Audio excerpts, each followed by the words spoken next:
আমরা যাচ্ছি দিনাজপুরে দাদুর বাসায় ঈদ করতে। দাদুর বাসা নানু বাসা দু জায়গায় ঈদ করতে যাচ্ছি। এবার তো মনে হয় জ্যামজট অনেক কম, যেতে পারবো সবার সাথে, ফ্যামিলির সাথে একসাথে কাটাতে পারবো।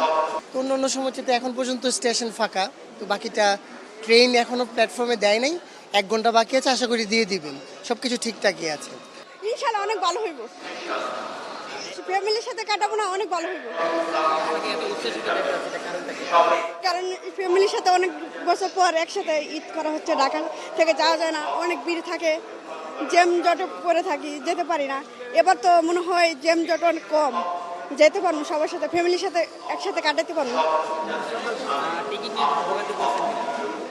একটু সমস্যায় ছিলাম, তারপরে যখন দেখছি যে আমরা ঈদের একদিন আগে যেতে পারছি, আমাদের অনেক ভালো লাগতেছে, সবাই একসাথে ঈদ করতে।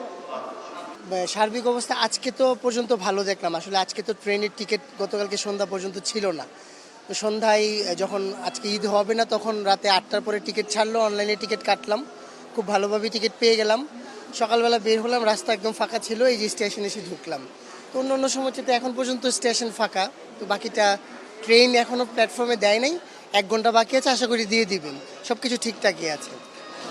এবারে ঈদ যাত্রাটাকে বা ঈদটাকে আপনি কেমনভাবে প্রত্যেক করছেন যে ভালো কাটবে বা এলাকায় যাচ্ছেন কেমন এলাকায় তো আসলে সবসময় নিঃসন্দেহে আনন্দ, কারণ আমরা অনেকদিন পরে ঈদকে কেন্দ্র করে যাই গ্রামের বাড়িতে, সব বন্ধু বান্ধবদের সাথে দেখা হয়, আত্মীয় স্বজনের সাথে দেখা হয়, তো সেই আনন্দ তো মনে আছেই।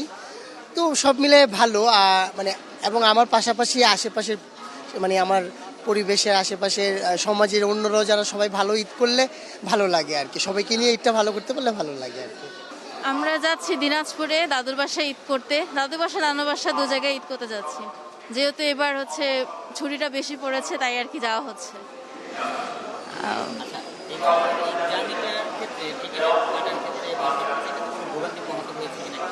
না, আমরা তো অনলাইন থেকে কেটেছিলাম, তাই খুব একটা ভোগান্তিতে পড়তে হয়নি। তাও একটা দ্বিধাদ্বন্দ্বের মধ্যে ছিলাম যে যেতে পারবো কিনা, টিকিট পাবো কিনা। তো কাল রাতে আর কি কাটা হয়েছে টিকিট। না, এরকম কোনো কিছু শিকার আমরা হইনি।